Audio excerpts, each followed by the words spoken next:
दोस्तों नमस्कार। दोस्तों, दिल्ली की सड़कों पर अगर कोई डॉक्टर अपनी प्राइवेट गाड़ी से निकला है तो उस गाड़ी को पुलिस रोकती है, उससे पूछताछ करती है कि जब लॉकडाउन लगा है, कर्फ्यू लगा है, तो वो कहां जा रहा है। और जब वो अपनी पहचान को बतलाता है, आइडेंटिटी कार्ड दिखलाता है, तो उसे जाने दिया जाता है। ठीक इसी तरीके से अगर कोई मरीज को अस्पताल ले जा रहा है प्राइवेट गाड़ी में, तो भी उससे रोककर पूछताछ होती है। हवाला दिया जाता है लॉकडाउन का, हवाला दिया जाता है कर्फ्यू का, और हवाला दिया जाता है जब कोविड है, ऐसी अवस्था में वो क्यों निकला है। इतना ही नहीं, अगर किसी गाड़ी में ऑक्सीजन सिलेंडर है और अगर किसी गाड़ी में किसी का शव ही कोई अपनी प्राइवेट गाड़ी से शमशान घाट ले जा रहा है, तो भी उससे रोककर पुलिस पूछताछ जरूर करती है। और सारी परिस्थितियों को देखते समझते हुए, उनकी मुश्किल हालात को जानते हुए फिर उन्हें जाने की इजाजत दे देती है। लेकिन दिल्ली के भीतर सैकड़ों गाड़ियां ऐसी हैं जिनके शीशे पर एक स्टिकर चिपका हुआ है, और उस स्टिकर को देखकर कोई पुलिस वाला उस गाड़ी को रोकता नहीं है, क्योंकि वह स्टिकर मौजूदा वक्त में दिल्ली के भीतर पहचान है एसेंशियल सर्विस, यानी आवश्यक सेवा का। और यह एसेंशियल सर्विस है क्या? यह ना तो अस्पताल से जुड़ी हुई है, ना ऑक्सीजन सिलेंडर से, और ना ही शवों को ले जाने की परिस्थिति से जुड़ी है, और ना ही कोविड बीमारी या महामारी से लड़ने के दौरान जिस तरीके से जिन्हें जरूरत चाहिए उनके परिजन जो भटक रहे हैं उससे भी जुड़ी हुई नहीं है। यह एसेंशियल सर्विस जुड़ी हुई है सेंट्रल विस्टा प्रोजेक्ट से। जी, दिल्ली के बीचों बीच तकरीबन 3.5 किलोमीटर के रेंज में जो खुदाई चल रही है, जहां पर संसद भवन बननी है नई, जहां पर प्रधानमंत्री का घर बनना है नया, जहां पर उपराष्ट्रपति का घर बनना है नया, जहां पर सेंट्रल सेक्रेटरीट बनना है बिल्कुल नया, जहां पर अलग अलग तरीके से तमाम सांसदों के दफ्तरों का निर्माण होना है बिल्कुल नए तरीके से, और राजपथ से लेकर जनपद तक के भीतर, जमीन के भीतर भी एक नई परिस्थितियों के साथ लाइटनिंग होगी, पार्किंग की व्यवस्था होगी, शौचालय होगा, पानी होगा, फव्वारा होगा, हरी भरी स्थितियों को वहां पर निर्मित किया जाएगा। इन सारे प्रोजेक्ट्सों को सामने किसी भी हालत में 2022 और 2024 दो डेट के तहत पूरा करना है। तो इस वक्त इस देश के भीतर में यही एसेंशियल सर्विस है। अब इसे सबसे बड़ा सवाल यह है कि इसे रोकने की जरूरत है या नहीं है, और दूसरा बड़ा सवाल है कि सारे काम तो अपने तर्ज पर चलने चाहिए, फिर इसे रोका क्यों जाए। अस्पताल अपनी जगह है, इलाज अपनी जगह है, महामारी से संघर्ष अपनी जगह है, नई संसद भवन भी अपनी जगह है, और काम रोके तो नहीं जाते हैं। लेकिन हमें लगता है कि आज इस देश की परिस्थितियों के भीतर सेंट्रल विस्टा प्रोजेक्ट के उन मानदंडों को आप समझ लीजिए जिसके जरिए समझ पाएंगे कि इस देश की प्राथमिकता क्या है। क्योंकि सेंट्रल विस्टा प्रोजेक्ट के बीचों बीच एक संवैधानिक हॉल भी बनेगा, कॉन्स्टिट्यूशनल हॉल, जिसमें कॉन्स्टिट्यूशन की मूल प्रति रहेगी।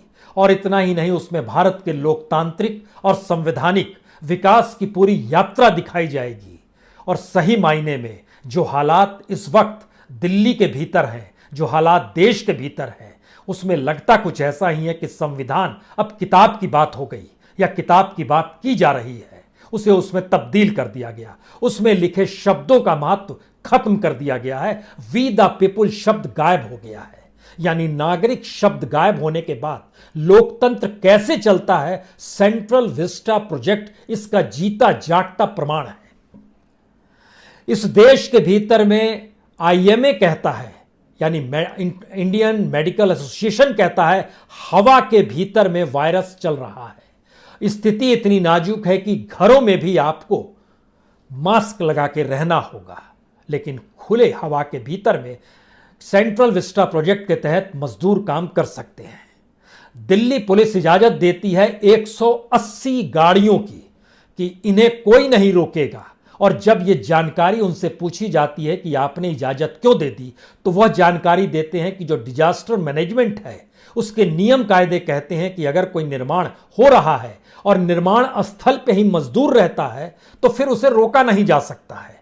तो हमने इजाजत दे दी, लेकिन जब इजाजत मांगी गई तो उस इजाजत पत्र में इस बात का जिक्र था कि दरअसल एक बस भी जाएगी और कई बसें जाएंगी जो मजदूरों को अलग अलग जगहों से लेकर आएगी और यह निर्माण कार्य बहुत जरूरी है देश के लिए, तो आप इसमें इनको एक नो ऑब्जेक्शन दे दीजिए। उन्होंने नो ऑब्जेक्शन दे दिया।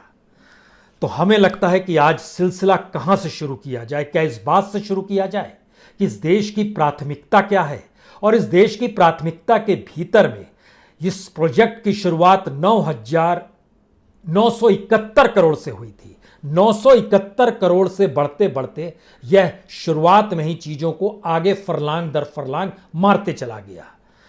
उसके बाद शुरुआत में 971 करोड़ का जिक्र जो था वो सलाह देने भर का जिक्र था। जिनसे हम लोग सलाह लेंगे वो आर्किटेक्ट होंगे, वो अपने तरीके से निर्माण कार्य को बताएंगे। उसके बाद ये 9,071 करोड़, फिर 13,400 करोड़, फिर वो लगभग 15,000 करोड़, फिर वो धीरे बढ़ते बढ़ते 20,000 करोड़ तक ये प्रोजेक्ट पहुंच गया है। इस रकम को अपने जहन में रखिए और अब जरा असल खेल को समझिए। इस देश की प्राथमिकता के भीतर में क्या वाकई कुछ भी दूसरी चीज नहीं आती है? आप कहेंगे दूसरी चीजों के लिए सरकार काम तो कर रही है, क्या मुश्किल है आपको? कोई मुश्किल नहीं है, लेकिन सबसे पहले हम आपको एक लिस्ट बतलाते हैं जिसके जरिए आप समझ पाएंगे इस देश की प्राथमिकता इस सरकार के लिए क्या है। हमें लगता है आज तुलना इस देश के भीतर में एम्स से ही करनी चाहिए, all India institute of medical science. इस देश के भीतर में 23 एम्स बनाए जा चुके हैं, सरकारी फाइलों में हो सकता है। सबसे पहला एम्स जो बना था 1952 में निर्माण कार्य शुरू हुआ था, 1956 में बनकर तैयार हो गया था।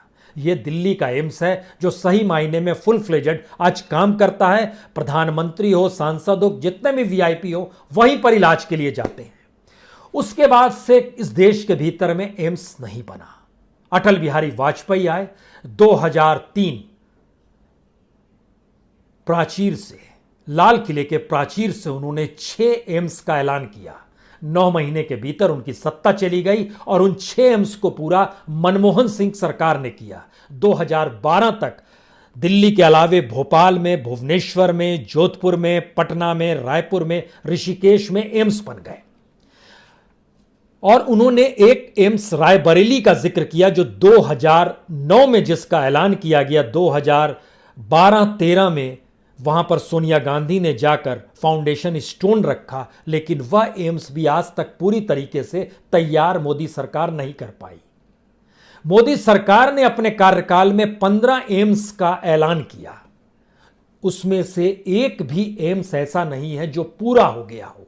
कहीं पे क्लासेस चलती है एमबीबीएस की सिर्फ, कहीं पर ओपीडी चलता है सिर्फ, कहीं पे ये दोनों चलते हैं, कहीं पे निर्माण कार्य हो रहा है, कहीं पर पैसा बजट नहीं की इजाजत नहीं है, सबका बजट बढ़ गया है। सारी परिस्थितियों को लेकर आपके सामने आए, दोबारा लौटे आइए इस सेंट्रल विस्टा प्रोजेक्ट को लेकर, क्योंकि हम एम्स के खाके को आपके सामने रखे कि इस देश की प्राथमिकता में क्यों एम्स तक नहीं है लेकिन सेंट्रल विस्टा प्रोजेक्ट है। तो सबसे पहले इस लेटर को देखिए, जिस लेटर में इस बात का जिक्र किया गया है कि हमको इजाज़त दीजिए किसी भी हालत में कि दिल्ली पुलिस के डिप्टी कमिश्नर को मूवमेंट पास की इजाज़त मांगी गई और उनसे कहा गया कि आप हमको मूवमेंट की इजाज़त दीजिए। 180 गाड़ियों की इजाज़त उन्होंने 16 अप्रैल को तत्काल दे दी।